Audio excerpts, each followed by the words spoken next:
The US missionary that attempted to unalive his Liberian partner walks free because the court has acquitted him. The missionary named Lucas Richards, who was accused of attempted unaliving his partner / his traditional wife in Liberia, is free now. We talked about this story when it first happened, when Jessica was in the hospital. Now she's feeling better and she's okay. She recovered. But the Liberian court says this man walks free. An American missionary named Lucas Richards has been arrested by the Liberian police. And the reason behind it is because he tried to unalive his wife. But he is claiming that no, he did not do that. He actually was trying to save her because a motorcycle hit her and he was trying to help her when people that were walking by saw and thought that he was trying to hurt her even though he was trying to help her and started harassing him. That's just so out there because there will be an investigation and it's going to be very easy to debunk that. But the unfortunate thing is the church, before the investigation even is over, they're picking a side and they're sticking by him. By the way, this man is already married in the US. He has, according to the mother of the girl that he tried to hurt, he has an older wife. The Liberian National Police have begun investigation against Lucas Richards, an American who allegedly attempted to unalive his girl. Richard, a missionary of the Creekside Church, is currently in police custody undergoing investigations. Jessica Lloyd is currently in the hospital. Thankfully, she's recovering. Her side of the story is totally different from his, and not just hers, but also the witnesses that were around there.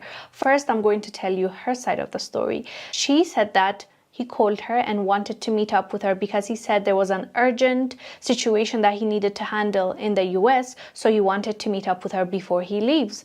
They meet and she says he drives by a bush and he stops there and he told her that he wants to go out and urinate.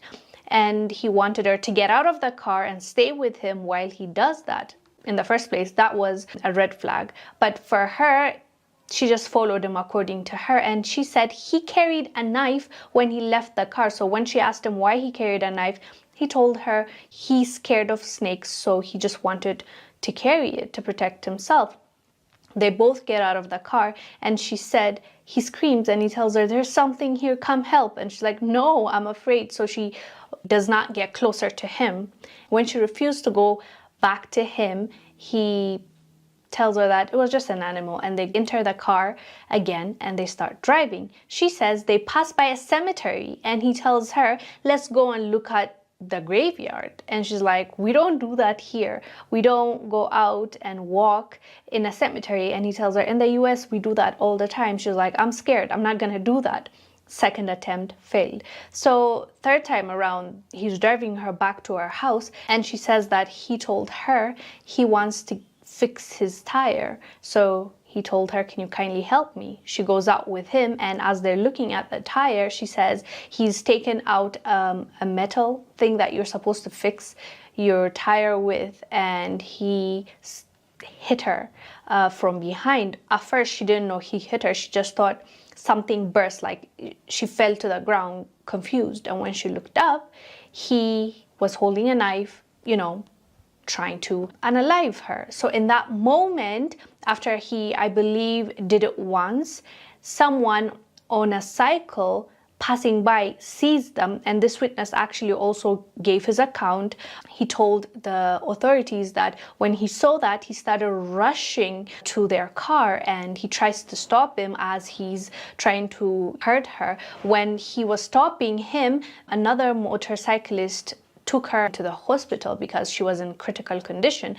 Once the guy held this American guy, everyone surrounded them and started chasing him because they saw what happened to her, according to them. As you would have imagined, Jessica is distraught. It's actually heartbreaking to watch this video from the court. Watch this clip, we'll come back and discuss. Let's get up. Lucas Richards has been acquitted by Criminal Code B. Let's go.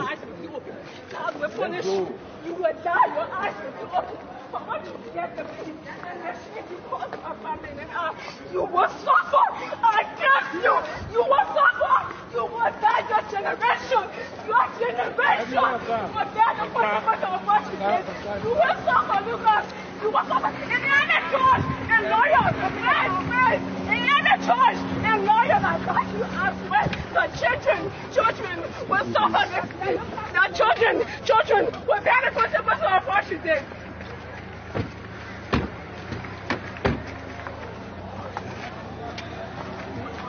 That was Jessica Lloyd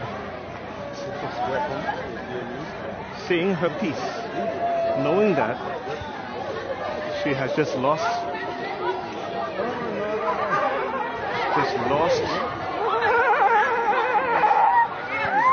she's been denied justice.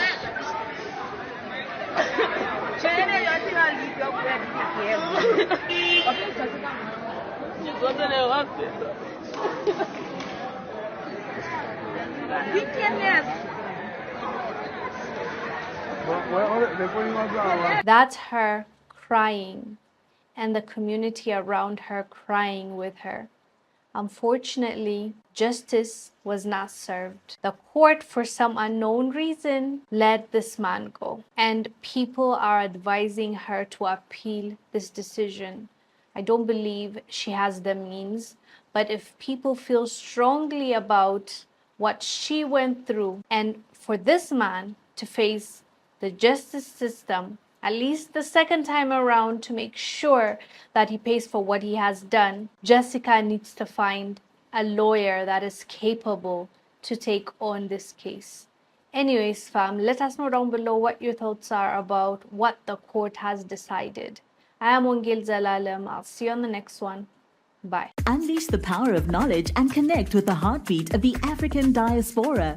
Download our African Diaspora News Channel app now on Google Play and Apple App Store. Stay informed with authentic and diverse perspectives, breaking news, and cultural insights. Immerse yourself in a community that celebrates unity, resilience, and progress. Experience the vibrancy of the diaspora at your fingertips. Don't miss out. Empower your perspective today. Search African Diaspora News Channel